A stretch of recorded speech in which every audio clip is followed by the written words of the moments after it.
The deep డైవ్కు స్వాగతం.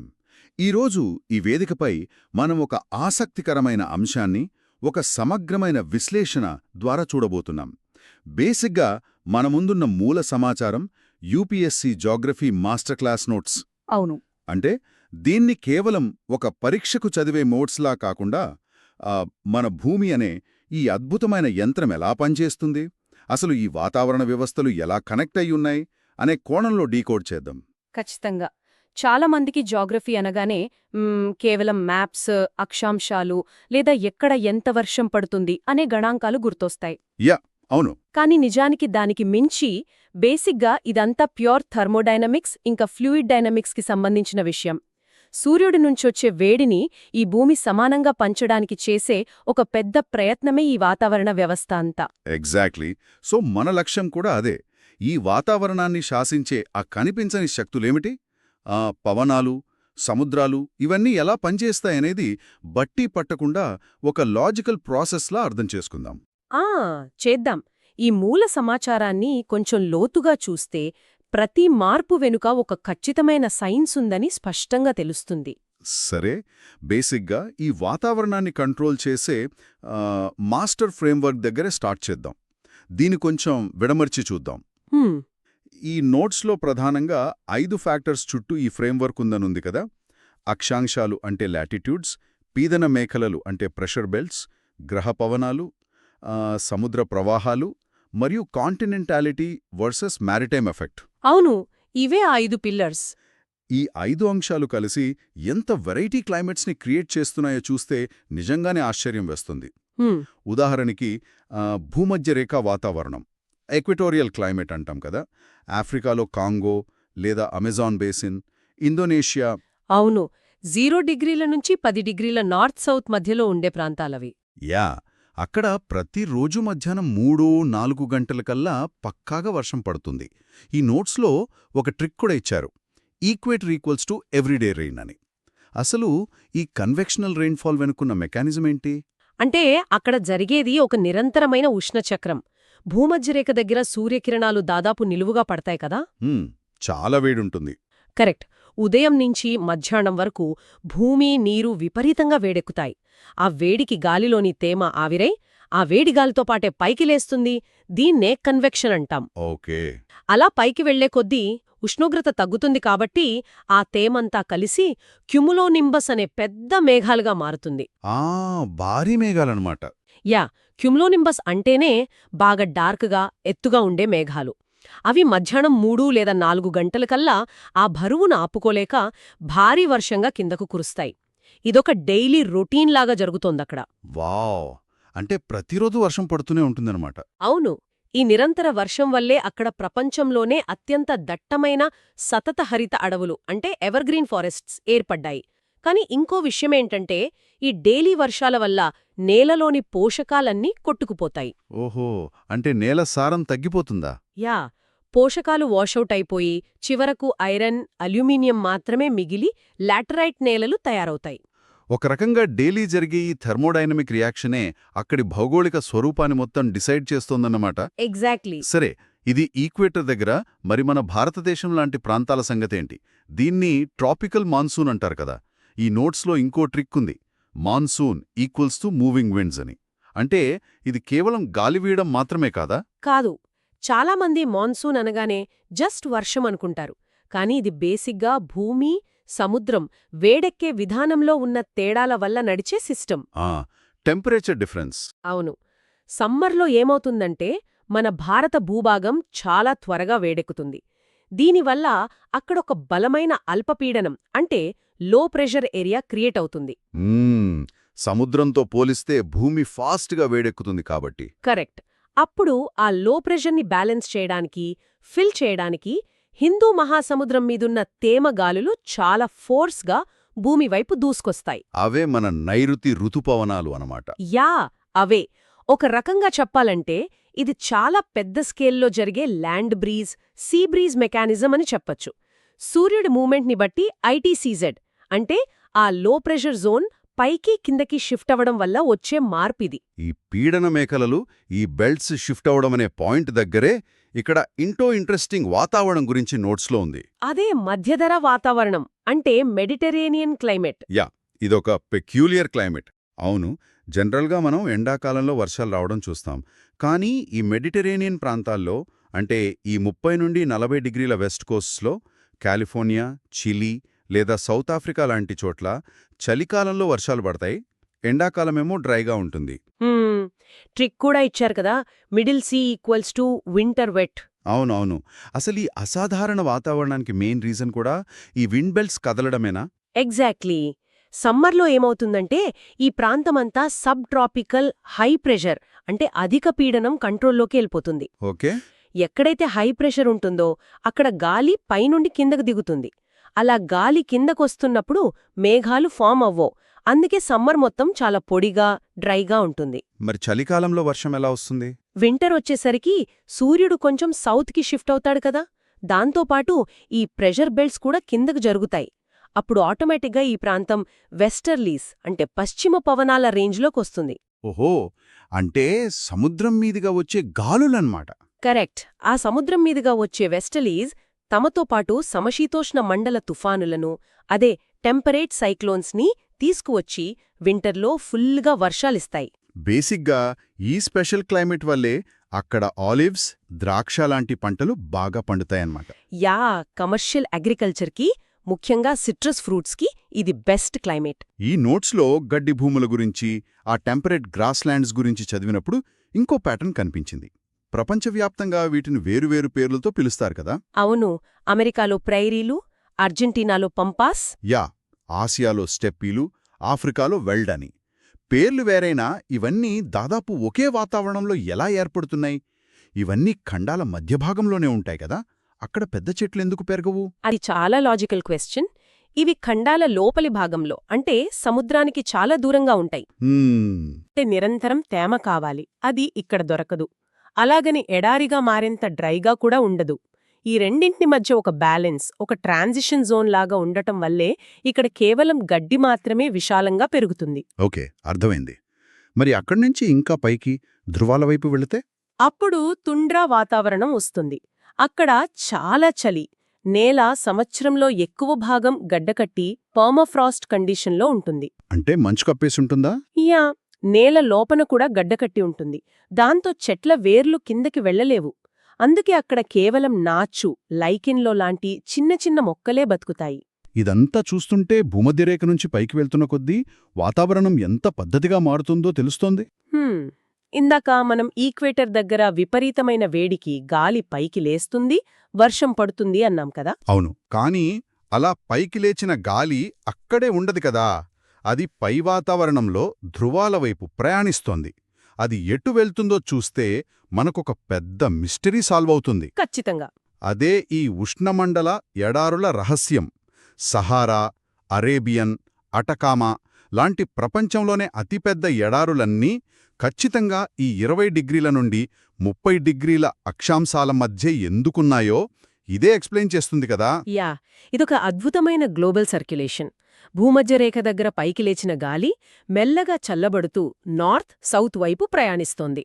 అది ఒక 30 డిగ్రీల లాటిట్యూడ్ దగ్గరికి వచ్చేసరికి బాగా బరువెక్కిపోయి కిందకు దిగడం స్టార్ట్ చేస్తుంది.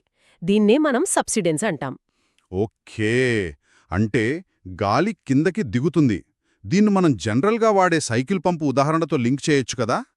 మనం టైర్లో గాలి కొడుతున్నప్పుడు పంపు కింద వాల్ దగ్గర వేడెక్కుతుంది కదా.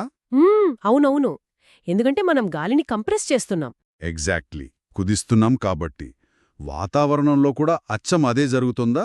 30 డిగ్రీల దగ్గర గాలి పైనుండి కిందకొస్తున్నప్పుడు కింద ఉన్న ప్రెషర్ వల్ల అది కంప్రెస్ అవుతుంది కదా. యా, వాతావరణ శాస్త్రంలో దీన్నే అడియాబాటిక్ కంప్రెషన్ అంటారు. ఆ గాలి కిందకు దిగుతున్న కొద్దీ విపరీతంగా వేడెక్కుతుంది. దానివల్ల గాలిలోని రిలేటివ్ హ్యూమిడిటీ అంటే సాపేక్ష ఆర్ద్రత పూర్తిగా పడిపోతుంది. తేమ మొత్తం పోతుందన్నమాట. అవును, గాలి అంతా డ్రైగా ఉన్నప్పుడు మేఘాలు ఫామ్ అయ్యే ఛాన్సే ఉండదు. మేఘాలు లేకపోతే ఇంక వర్షం ఎక్కడ్నుంచొస్తుంది? ఈ పొడిగాలి నిరంతరం పైనుంచి కిందకు తోయబడటం వల్లే ఆ 30 డిగ్రీల ఏరియాలో పెద్ద పెద్ద ఎడారులన్నీ ఉన్నాయి. అందుకే ట్రిక్లో 30 degrees equals to dry belt అన్నారు. భలే లాజికల్గా ఉంది ఇది. అంటే గాలి పైకి లేవడం కిందకు దిగడం ఇదంతా ఒక పెద్ద సైకిల్లాగా జరుగుతుందన్నమాట. దీన్ని బేస్ చేసుకునే ఈ గ్లోబల్ సర్క్యులేషన్ సెల్స్ని డిఫైన్ చేశారు. నోట్స్లో హెచ్ఎఫ్పి ట్రిక్ గురించుంది. Hadley, Ferrel, polar cells. ఇందులో హ్యాడ్లీ సెల్ మనకు క్లియర్గా అర్థమైంది. 0 డిగ్రీల దగ్గర గాలి పైకి లేచి 30 డిగ్రీల దగ్గర కిందకు దిగుతోంది. ఇది డైరెక్ట్గా టెంపరేచర్ వల్ల జరుగుతోంది కాబట్టి దీన్ని థర్మలీ డైరెక్టెడ్ సెల్ అన్నారు. Yeah correct. కానీ ఈ 30 డిగ్రీల నుండి 60 డిగ్రీల మధ్య ఉండే ఆ ఫెరల్ సెల్ విషయానికొస్తేనే కొంచెం లాజిక్ డిఫరెంట్గా ఉంది. ఇది ఉష్ణోగ్రత వల్ల కాకుండా డైనామిక్గా ఏర్పడుతుందని నోట్స్లో రాశారు. అంటే దీన్ని ఎలా విజువలైజ్ చేసుకోవాలి? దీన్ని సింపుల్గా అర్థం చేసుకోవాలంటే ఒక యంత్రంలో ఉండే గేర్స్ని ఊహించుకోండి. Okay, gears. 2 పెద్ద గేర్ల మధ్య ఇరుక్కున్న ఒక చిన్న గేర్ లాంటిది ఈ ఫెరల్ సెల్. ఒకవైపేమో భూమధ్యరేఖ దగ్గర వేడి వల్ల తిరిగే పెద్ద గేర్ హ్యాడ్లీ సెల్. ఇంకోవైపు 90 డిగ్రీల ధృవాల దగ్గర విపరీతమైన చలి వల్ల గాలి కిందకి దిగే మరో గేర్ పోలార్ సెల్. ఆ రెండు డైరెక్ట్గా టెంపరేచర్తో నడుస్తున్నాయి. అవును, అవి థర్మలీ డైరెక్ట్. ఆ రెండింటి మధ్య ఉండే ప్రాంతమే ఈ 30 డిగ్రీల నుంచి 60 డిగ్రీల మధ్య ఉన్న ఫెరల్ సెల్. ఇది స్వంతంగా ఉష్ణోగ్రత వల్ల తిరగదు. ఈ అటూ ఇటూ ఉన్న హ్యాడ్లీ, పోలార్ సెల్స్ కలిగించే ఆ మెకానికల్ ఫోర్స్ వల్లే ఇది పనిచేస్తుంది. అందుకే దీన్ని థర్మలీ ఇండైరెక్ట్ సెల్ అంటారు. Wow, it's like a giant machine. సరే, గాలి నిలువుగా పైకి కిందికి మూవ్ అవ్వడం గురించి చూశాం. మరి భూమి ఉపరితలం మీదుగా సమాంతరంగా వీచే గాలుల సంగతేంటి? 30 డిగ్రీల దగ్గర హై ప్రెషర్ ఉంది, 0 డిగ్రీల దగ్గర లో ప్రెషర్ ఉంది. గాలి ఎప్పుడూ హై నుంచి లో ప్రెషర్కే వెళ్తుంది కదా. అంటే ఆ గాలులు నేరుగా ఒక స్ట్రైట్ లైన్లో కిందికి రావాలి కదా. రావాలి, కాని భూమి తన అక్షం చుట్టూ తాను తిరుగుతూ ఉంటుంది కదా. ఆ రొటేషన్ వల్ల ఇక్కడొక ఇంట్రెస్టింగ్ ఫోర్స్ ప్లేలోకొస్తుంది. అదే Coriolis force. Yeah, Coriolis force. ఈ విశ్లేషణలో ఇది చాలా క్రూషియల్ పాయింట్. ఇది గాలి దిశను ఎలా మారుస్తుందంటే, బేసిక్గా భూమి యొక్క గోళం కదా, భూమధ్య రేఖ దగ్గర అది తిరిగే స్పీడ్ చాలా ఎక్కువగా ఉంటుంది. అదే ధృవాల దగ్గరికి వెళ్లేసరికి ఆ స్పీడ్ దాదాపు 0 అయిపోతుంది. ఆ స్పీడ్ డిఫరెన్స్ వల్లే కదా మార్పు వస్తుంది. Exactly. Conservation of angular momentum అనే ఫిజిక్స్ సూత్రం వల్ల గాలి నేరుగా ప్రయాణించకుండా కొద్దిగా వంపు తిరుగుతుంది. నార్దర్న్ హెమిస్ఫియర్లో అంటే ఉత్తర అర్ధగోళంలో గాలి తన కుడివైపుకు మళ్లుతుంది. సదరన్ హెమిస్ఫియర్లో ఎడమవైపుకు మళ్లుతుంది. ఓహో, ఈ మళ్లింపు వల్లేనా ఆ 30 డిగ్రీల నుండి వచ్చే ట్రేడ్ విండ్స్ నేరుగా ఉత్తరం నుండి కాకుండా ఈశాన్యం వైపు నుండి వస్తాయి. అందుకే వాటిని నార్త్ ఈస్ట్ ట్రేడ్ విండ్స్ అన్నారు. వ్యాపార పవనాలు అంటారు కదా, అవే. ఇదే కొరియోలిస్ ఫోర్స్ పైకి వెళ్లే వెస్టర్లీస్ను కూడా ఎఫెక్ట్ చేస్తుంది. అయితే ఈ గాళ్ళు ట్రావెల్ చేసే మార్గంలో ఆ 60 డిగ్రీల లాటిట్యూడ్ దగ్గర జరిగేది వాతావరణంలో చాలా ఇంట్రెస్టింగ్ యాక్షన్ ఎపిసోడ్లాగా ఉంటుంది కదా. అవును, అదొక బ్యాటిల్ గ్రౌండ్ లాంటిది. యా, ఎందుకంటే కింద నుండి వెచ్చని వెస్టర్లీస్ వెళ్తాయి, పైన 90 డిగ్రీల నుంచి అత్యంత చల్లని పోలార్ ఈస్ట్లీస్ కిందకొస్తాయి. ఈ రెండు 60 డిగ్రీల దగ్గర ఢీకొంటాయి. అసలు ఈ టెంపరేచర్ ఎక్స్ట్రీమ్స్ ఉన్న గాలి ద్రవ్యరాశులు ఎయిర్ మ్యాసెస్ కలిస్తే ఏం జరుగుతుందక్కడ? 2 వేరువేరు సాంద్రతలు అంటే డెన్సిటీస్ ఉన్న గాలి ఎప్పుడూ ఈజీగా మిక్స్ అవ్వదు. వెచ్చని గాలి బరువు తక్కువ కాబట్టి తేలికగా ఉంటుంది, చల్లని గాలి చాలా బరువుగా ఉంటుంది. ఈ 2 గాలి ద్రవ్యరాశులు ఢీకొనే ఆ బార్డర్ లైన్నే మనం ఫ్రంట్ అంటాం. ఫ్రంట్ అంటే యుద్ధంలో ఫ్రంట్ లైన్ అన్నట్టు? కరెక్ట్. ఆ ఫ్రంట్ దగ్గరేమవుతుందంటే ఈ బరువైన చల్లని గాలి అమాంతం ఆ వెచ్చని గాలిని పైకి నెట్టేస్తుంది. వెచ్చని గాలి అలా ఫోర్స్గా పైకి వెళ్లడం వల్ల కింద సడన్గా ఒక లో ప్రెషర్ ఫామ్ అవుతుంది. వాతావరణం చాలా అస్థిరంగా, అన్స్టేబుల్గా మారుతుంది. ఆ అస్థిరతే మేఘాలను సృష్టించి వర్షాలకు కారణమవుతుందన్నమాట. టెంపరేట్ సైక్లోన్స్ అంటే సమశీతోష్ణ మండల తుఫానులు అంటాం. యూరప్ లేదా నార్త్ అమెరికాలో వచ్చే పెద్ద పెద్ద మంచు తుఫానులు, వర్షాల వెనుక ఉన్న అసలు ఫిజిక్స్ ఇదే. భలే ఉంది. ఇదంతా మనం సర్ఫేస్ దగ్గర జరిగేది మాట్లాడుకుంటున్నాం. కానీ మనకు పైన ఆకాశంలో అంటే ఒక 8 నుండి 12 కిలోమీటర్ల ఎత్తులో ట్రోపోస్పియర్లో ఇంకో సిస్టమ్ రన్ అవుతుంది కదా, జెట్ స్ట్రీమ్స్. జెట్ స్ట్రీమ్స్ చాలా పవర్ఫుల్. ఇవి ఆకాశంలో చాలా ఫాస్ట్గా వెళ్లే గాలి నదులు అంటారు. ఈ జెట్ స్ట్రీమ్స్ ఎక్కడ పడితే అక్కడ ఉండవు కదా. ఎక్కడైతే టెంపరేచర్ డిఫరెన్స్, ఆ గ్రేడియంట్ ఎక్కువగా ఉంటుందో అక్కడ ఇవి ఫామ్ అవుతాయని నోట్స్లో ఉంది. అవును, ఆ HFP సెల్స్ కలిసే ఆ సరిహద్దుల దగ్గరే ఇవి ఉంటాయి. 30 డిగ్రీల దగ్గర సబ్ట్రాపికల్ జెట్ ఉంటుంది. అలాగే 60 డిగ్రీల దగ్గర ఇందాక మనం మాట్లాడుకున్న ఆ ఫ్రంట్కి పైన ఆ పోలార్ ఫ్రంట్ జెట్ స్ట్రీమ్ ఉంటుంది. ఓకే. కానీ ఈ పైనుండే జెట్ స్ట్రీమ్స్ కింద ఉన్న వాతావరణాన్ని ఎలా ఇన్ఫ్లుయెన్స్ చేస్తాయి? ఇవి జస్ట్ పైపైన వెళ్లి గాలులు కాదు. ఇవి సర్ఫేస్ వెదర్ని కంట్రోల్ చేసే మాస్టర్స్. ఇవి స్ట్రెయిట్గా వెళ్లవు. ఒక రకమైన రోజ్పీ వేవ్స్ లాగా పాముల్లా మెలికలు తిరుగుతూ వెళ్తాయి. మ్మ్. అవి ఎటువైపు వంగితే కింద సర్ఫేస్ మీదున్న సైక్లోన్స్ని, ఆ లో ప్రెషర్ సిస్టమ్స్ని అటువైపే లాగేస్తాయి.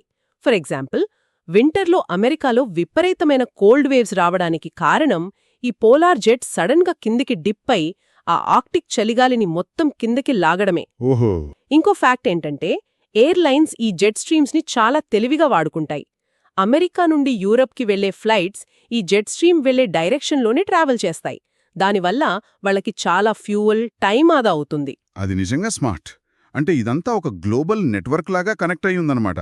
అవును, ఒక మాస్టర్ ఆర్కిటెక్చర్. ఇప్పటివరకు మనం గాలులు, లాటిట్యూడ్స్, ప్రెషర్ సిస్టమ్స్ గురించి చూశాం గదా. కానీ భూమి వాతావరణాన్ని స్టేబుల్గా ఉంచే ఇంకో అతిపెద్ద ఫ్యాక్టర్ గురించి నోట్స్లో ఉన్న డేటాని మిస్ అవ్వలేము.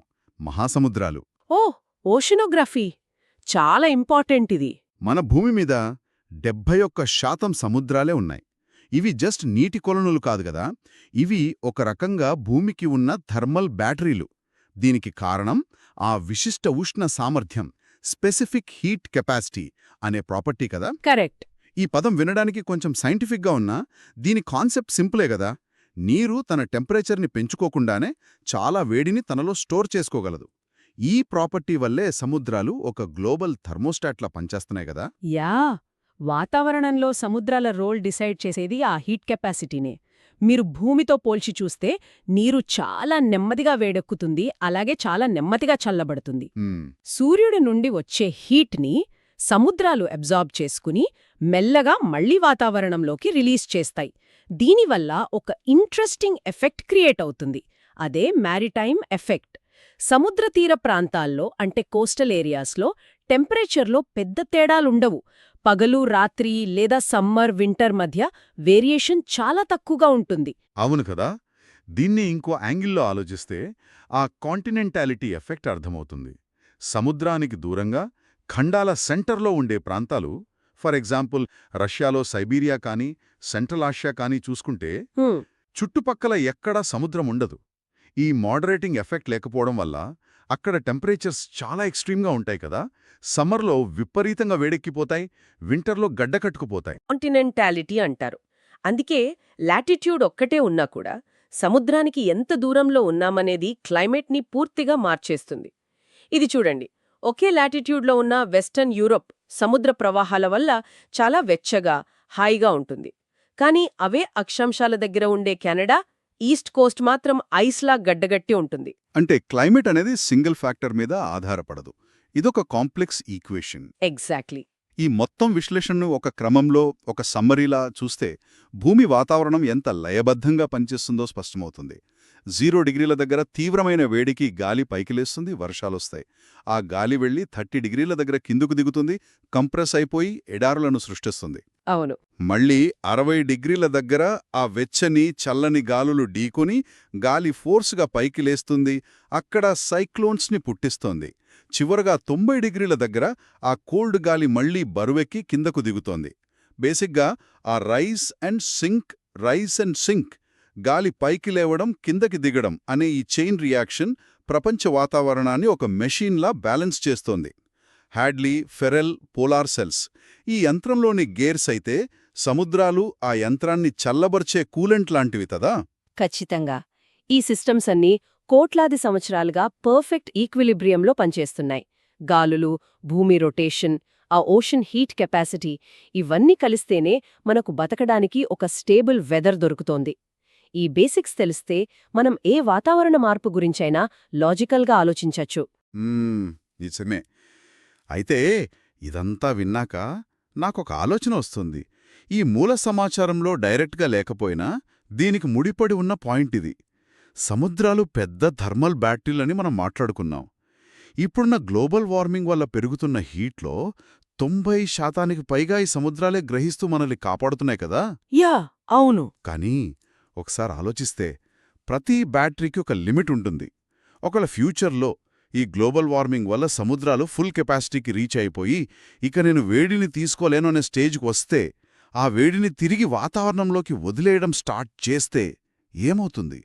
మనమిందాక మాట్లాడుకున్న ఆ పర్ఫెక్ట్ రైజ్ అండ్ సింక్ చక్రాలు, ఆ కోరియోలిస్ ఫోర్స్, జెట్ స్ట్రీమ్స్ ఇవన్నీ తమ దారి తప్పుతాయా? ఒకవేళ ఆ గ్లోబల్ సర్క్యులేషన్ మెకానిజమే కొలాప్స్ అయితే ఈ భూమి స్వరూపం ఎలా మారుతుంది? అదొక భయంకరమైన సినారియో. యా, నిజంగానే. ఈ థాట్తోనే ఈరోజు మన డీప్ డైవ్ సమగ్ర విశ్లేషణను ముగిద్దాం.